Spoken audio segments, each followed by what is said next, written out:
శ్రావణ మాసం మొదలైందంటే ఇంకా మన తెలుగువారి ఇళ్లలో పండగలు మొదలైపోయినట్టేనండి. ఇంకా సంవత్సరం ఆఖరిలో వచ్చేటువంటి క్రిస్మస్ జనవరి 1 వరకు అన్ని పండగలే కదండి. మన తెలుగువారి ఇంట్లో జరిగే ప్రతి పండక్కి ఉండవలసిన మెయిన్ స్వీట్ ఏంటంటే బూర్లండి. ఈ బూర్లని చాలా రకాలుగా చేసుకుంటాము. నాకే 15-20 రకాలుగా తెలుసండి బూర్లు. రాబోయే రోజుల్లో ఒక్కొక్కటిగా చేసి చూపిస్తూ ఉంటాను. అయితే ఈరోజు పెసరపప్పుతో చేసే బూర్లు చూపిస్తానండి. నమస్తే అండి. పెసరపప్పుతో బూర్లు ఏ విధంగా చేసుకోవాలో, బయట క్రిస్పీగా లోపల మెత్తగా జ్యూసీగా చాలా టేస్టీగా ఉండేటటువంటి బూర్లు ఎలా తయారు చేసుకోవాలో, చిన్న పిల్లలు కూడా నూనెలో బూరు చేరకుండా ఎలా చేయొచ్చో నేను చూపిస్తానండి. పెసరపప్పుతో చేసే బూర్లు 3-4 రోజులైనా నిల్వ ఉంటాయండి. మరి ఎలా చేసుకోవాలో ప్రాసెస్లోకి వెళ్ళిపోదామా? వచ్చేసేయండి. ఈ పెసరపప్పు బూరెలు తయారు చేసుకోవడానికి ముందుగా 1 గ్లాసు పెసరపప్పుని నీటిలో 2-3 గంటలు నానబెడదామండి. నానబెట్టుకున్న తర్వాత దాన్ని ముద్దగా మిక్సీ పట్టుకొని ఇలాగా ఆవిరి మీద ఉడికించుకుందాం. ఆవిరి మీద ఉడికించుకొని తీసుకున్న తర్వాత ఇదిగోండి పెసరపప్పు నానబెట్టి మిక్సీ పట్టి ఆవిరి కుడుం పట్టానండి. ఆవిరి కుడుం పట్టిన తర్వాత మళ్ళీ దాన్ని కొంచెం పొడి పొడిగా చేసుకున్నాను అనమాట. అంటే ఇడ్లీ పెట్టి దాన్ని పొడి పొడిగా చేసుకున్నానండి. కొంచెం యాలక పొడేసి స్టవ్ వెలిగించి గ్లాస్ పెసరపప్పు తీసుకున్నాను కాబట్టి గ్లాసు పంచదార తీసుకుంటున్నానండి. పంచదార చిన్న చిటికెడు ఉప్పు వేసుకున్నానండి. ఇందులోనే కొంచెం వాటర్ వేసుకున్నాను. దీన్ని పాకం రానిద్దామండి. కొబ్బరికాయ 2 ముక్కలుగా చేసుకొని 1 చెక్క సరిపోతుందండి. కొంచెమే కదా, నేను 1 గ్లాస్ ఎక్కడ తీసుకున్నాను. అందుకని పైన పొట్టు తీసేసి పీల్ చేసి ముక్కలుగా చేసుకొని మిక్సీ పట్టుకుంటున్నానండి. ఇది పెసరపప్పు కుడుం పెట్టుకున్నాం కదండి, ఇడ్లీ పెట్టుకున్నాం కదా, ఆ ఇడ్లీ మిక్సీ పట్టుకొని అలా పొడి పొడిగా చేసుకున్నాను అనమాట. ఆ జార్లోనే ఇది కూడా వేసేస్తున్నాను. ఇదిగోండి.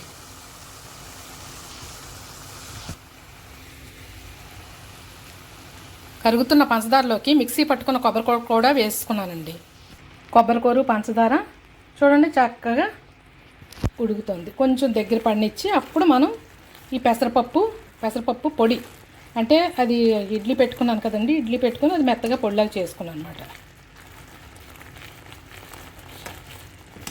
వీటిని ఆయబూర్లు అంటారండి. ఎందుకంటే ఇడ్లీ పెట్టుకొని చేస్తున్నాను కాబట్టి వీటిని ఆయబూర్లు అంటారు. 3-4 రోజులైనా సరే పాడవ్వండి ఇవి.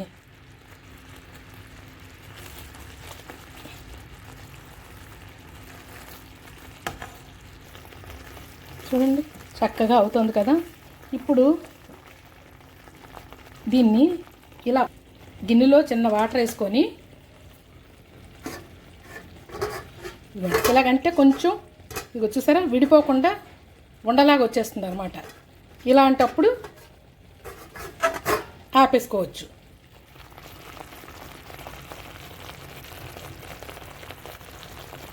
ఇందులో కూడా కొంచెం యాలకుల పొడి వేద్దాం, కొంచెం నెయ్యి వేద్దాం, 1/2 స్పూన్ అండి. కొంచెం కమ్మదానం కోసమేనండి. మనం చేసుకునే బూర్లు కమ్మగా ఉంటాయి నెయ్యి వేసుకుంటే. తర్వాత మా పిల్లలు ఏం చేస్తారంటే బూర్లు చేసుకున్న తర్వాత పైన చిన్న కన్నం పెట్టుకొని అందులోని నెయ్యి వేసుకొని నెయ్యి వేడి చేసుకొని వేసుకొని తింటారండి. చాలా టేస్టీగా ఉంటాయండి. చూడండి పాకం ఎంత బాగా వచ్చిందో. మెయిన్ మిగిలింది అంత నానబెట్టడము, రుబ్బడము, ఇడ్లీ పెట్టడం అందరూ చేసేస్తారండి. పాకం దగ్గర దెబ్బ అయిపోతుంటారు అనమాట. ఇది మనం ఆయిల్లో వేసినా సరే ఈ బూరి చేరదండి. మామూలు శనగపప్పు బూరెలు అయితే ఒక్కొక్కసారి చీరుతాయి కదా, ఇది అలా చేరదు. చాలా టేస్టీగా ఉంటుందండి. ఇప్పుడు మనం ఇడ్లీ పెట్టుకొని పొడి చేసుకున్నటువంటి ఈ పెసరపప్పు మిశ్రమాన్ని వేసేద్దామండి. చూసారా పాకం ఎంత బాగా వచ్చిందో. మనం పాకం తీసుకునేటప్పుడు ఏం చేయాలంటే పక్కన ఒక ప్లేట్ మీద వాటర్ వేసుకొని ఆ వాటర్లో మనం చేస్తున్న పాకం వేస్తే అది కొంచెం విడిపోకుండా ఉండ దగ్గరికి రావాలన్నమాట. ఈజీగా మనం వంటలు చుట్టుకోవచ్చు. మనం నూనెలో వేసినా చేరకుండా ఉంటుంది. అంతేనండి, స్టవ్ ఆఫ్ చేసేస్తున్నాను. ఇప్పుడు దీన్ని చల్లారబెట్టుకుందామండి. ఇదిగోండి, చూసారా చల్లారిపోయింది. ఇప్పుడు దీన్ని చిన్న చిన్న ఉండలాగా ఇలాగ చూసారా ఉండలు ఎంత చక్కగా వస్తున్నాయో. ఇదిగోండి, ఇలా చిన్న చిన్న ఉండలాగా చేసుకుందాం.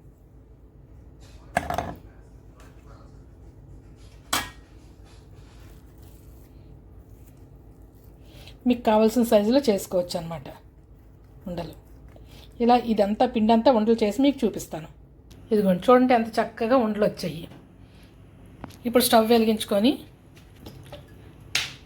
కళాయిలో ఆయిల్ పోసుకుందాం అండి. ఇదిగోండి, నేను దోసల రుబ్బు తయారు చేసుకున్నాను. 1 గ్లాసు మినపప్పు, 2 గ్లాసుల బియ్యం కలిపి దోసల పిండి ఆడించుకుంటాం కదండి. ఆ పిండిలో పంచదార వేసుకున్నాను. పంచదార వేసుకున్నప్పుడు కొంచెం పలచబడుతుంది కదండి. పలచబడితే దానిలో కొంచెం మైదా పిండి కూడా కలుపుకుంటే తోపు స్మూత్గా వస్తుంది. అంటే బూరు పైన స్కిన్ లాగా ఉంటుంది కదండి, అది మాత్రం చాలా స్మూత్గా వస్తుంది అన్నమాట. ఇలా పంచదార వేసుకున్నా పలచబడిపోద్ది, కాకపోతే బూరి కొంచెం హార్డ్గా వస్తుంది అన్నమాట. ఇలాగైతే కొంచెం సాఫ్ట్గా వస్తుంది. అలా కాకపోతే మీరు ఇంకోలా కూడా చేయొచ్చు. మినప్పప్పు శుభ్రంగా నానబెట్టేసుకొని అందులో 1 గ్లాసు మినప్పప్పుకి గ్లాసున్నర కానీ 2 గ్లాసులు కానీ మీకు నచ్చినంత వరిపిండి అంటే బియ్యం పిండి వేసుకొని మీరు చేసుకున్నా సరే, ఇంకా మైదా పిండి కలపక్కర్లేదనమాట. నూనె కాగిపోయింది. ఇప్పుడు ఈ ఉండ ఒక్కొక్కటి తీసుకొని ఇలాగ వేసుకుందామండి. దీన్ని తోపు అంటాం మేము. ఈ తోపులో వేసుకుందాం ఒక్కొక్కటి.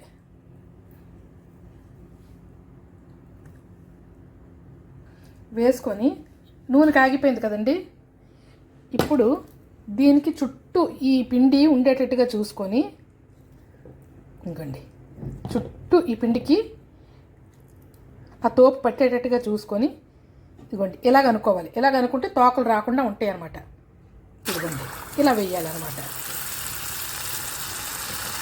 ఇలా వేస్తే సాఫ్ట్గా వస్తుంది. ఇంకొంచెం నూనె ఎక్కువ వేసుకోవచ్చు, కాకపోతే నాకు కొంచెమే కదండి బూరెలు నేను చేస్తుంది. నేను ఎక్కువ చేసేదాన్ని, అప్పుడు కొంచెం ఎక్కువే వేసేదాన్ని నూనె. ఇప్పుడు కొంచెం తక్కువ వేస్తున్నాను అన్నమాట. అదిగోండి అలా మొత్తం బూరెలన్నీ వేసుకోవాలండి. చాలా టేస్టీగా ఉంటుందండి. ఇది 3-4 రోజులైనా సరే ఫ్రిడ్జ్లో పెట్టకపోయినా పాడవదు అనమాట. ఎందుకంటే పెసరపప్పు ఆయి పెట్టాం కదండి. ఆయి పెట్టడం అంటే మీకు ఎందుకు చూపించలేదంటే ఆల్రెడీ మొన్న ఆయి పెట్టడం అనేది మీకు చూపించాను కదా, పిట్టు చేసినప్పుడు చూపించాను చూసారా, గుడ్డ కట్టి దాని మీద పిండేసి ఆవిరిలో ఉడికించడం అది అలా ఉడికించాను అనమాట నేను పెసరపప్పు. ఇదిగోండి మళ్ళీ వేశాను. ఇది నేను కొంచెం అంటే ఇంటర్ అది చదివేటప్పుడు ఒక మామగారు ఉండేవారండి, నరసింహ గారని. తను నేర్పించారండి నాకు ఇవి. చాలా చాలా బాగా చేసేవారు అనమాట ఆవిడ. ఇప్పుడు నేను కూడా మంచిగా చేస్తాను. ఫస్ట్ బాయ్ కొంచెం మాడినట్టు అవుతుందండి, కానీ నెక్స్ట్ నుండి చూడండి ఎంత బాగా వస్తుందో. మాసం వచ్చేస్తుంది కదండి, అందరూ ఈ బూర్లు గారెలు ఇలాంటివన్నీ చేస్తూ ఉంటారు కదా, అందుకే ముందు చూపించారన్నమాట బూర్లు ఎలా చేయాలి అన్నది. ఈ పిండిని మేము తోపు అంటామండి. కొంతమంది ఇందులో ఉప్పు పంచదార వేయరండి, ఉప్పు వేసి వదిలేస్తారు. కానీ ఉప్పు పంచదార 2 వేస్తేనే బూరి టేస్ట్గా ఉంటుందండి. అలాగే లోపల ఉండేదాన్ని పూర్ణం అంటామండి.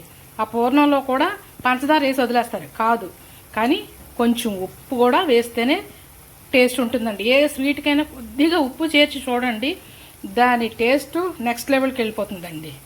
కాబట్టి స్వీట్ కదా అని పంచదార బెల్లమో వేసి వదిలేయొద్దండి. ఈవేళ నేను పంచదారతో చేశాను, బెల్లంతో కూడా చేసుకోవచ్చు. ఇదే రీతిగా బెల్లంతో కూడా చేసుకోవచ్చు అనమాట. ఇదిగోండి మనం వేస్తున్న కొద్దీ అవి మంచి షేపు కలర్ కూడా బాగా వస్తూ ఉంటాయండి. చూసారా చీరలేదు. అదే శనగపప్పు బూరెలు అనుకోండి, ఇలా చీరిందంటే ఆయిల్ అంతా ఖరాబ్ అయిపోద్దండి. ఇంతేనండి, వేడి వేడి బూరెలు రెడీ అయిపోయాయండి. నచ్చిందా ఈ వీడియో? నచ్చితే కనుక ఒక లైక్ చేయండి, షేర్ చేయండి, కామెంట్ చేయండి అండ్ సబ్స్క్రైబ్ చేయండి. హైప్ కూడా చేయండి. హైప్ చేస్తే వీడియో ఇంకొంతమందికి రీచ్ అవుతుంది. Okay friends, bye. ఈవేళ కొంచెం నాకు బాగాలేదండి, అయినా సరే అలా ఓపిక తెచ్చుకొని చేశాను, అందుకే వాయిస్ కొంచెం లోగా ఉంది.